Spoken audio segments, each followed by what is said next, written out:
नमस्कार बच्चों, class 7th की शारीरिक शिक्षा की बुक में ये हमारा चैप्टर 3 और उसका भाग जो है 3 है। ये भाग 3 है, मुद्रा, बंध तथा शुद्धि क्रियाएँ। तो इसका मैंने इससे पिछली वीडियो में आपको जो लघुत्तरीय प्रश्न थे और दीर्घोत्तरीय प्रश्न में जो पहला क्वेश्चन था ये बताया था। आज की इस वीडियो में मैं आपको जो इसका दूसरा क्वेश्चन है और तीसरा क्वेश्चन है, इन दोनों का आंसर बताऊँगा, जो मैंने अलग से कॉपी पे नोट कर रखा है। ठीक है, तो इसको यहाँ से देखते हैं। तो हमारा दूसरा क्वेश्चन है, जलंधर व मूल बंध के बारे में विस्तार से लिखिए। तो सबसे पहले जलंधर बंध को देखते हैं, ये क्या होता करके।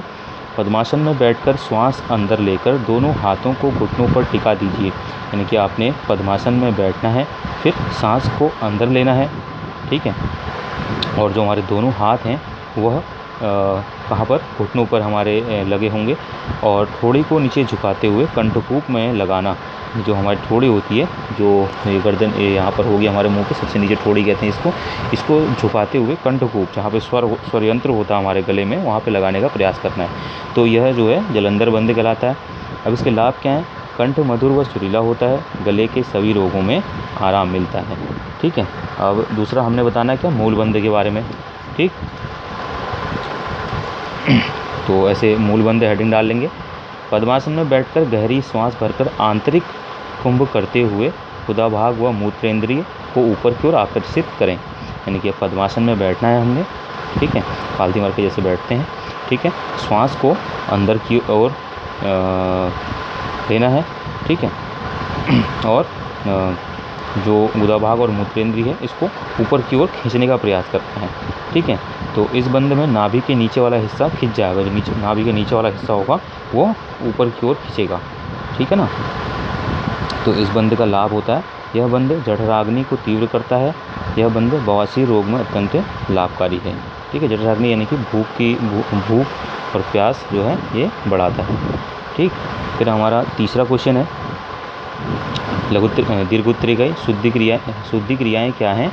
कपालभाति क्रिया का सविस्तार वर्णन करें करके। ठीक है, तो ऐसे सबसे पहले हेडिंग डाल लेंगे, शुद्धि क्रियाएँ। शुद्धि दो प्रकार से होती है, बाह्य शुद्धि स्नान से व आंतरिक शुद्धि शरीर का शोधन विकार व रोगों से निवृत्ति से होती है।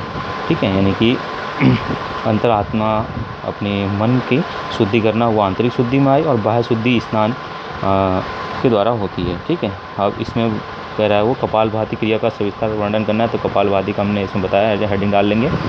ठीक है, जिस क्रिया के करने से माथे पर तेज बढ़ता हो उसे कपालभाति कहते हैं। ठीक है, तेज या ओज कहते हैं जिसको हम, वह जो है बढ़ता है तो वह क्रिया कपालभाति कहलाती है। अब इसको विधि क्या है करने की, इसको देखते हैं। पद्मासन में बैठकर श्वास को शांत करें। पद्मासन में बैठना है और श्वास जो हो वो शांत रहे, मतलब स्थिर टाइप की रहे, आराम से लेनी है। फिर पूरी शक्ति से श्वास को नासिका मार्ग से बाहर फेंकें।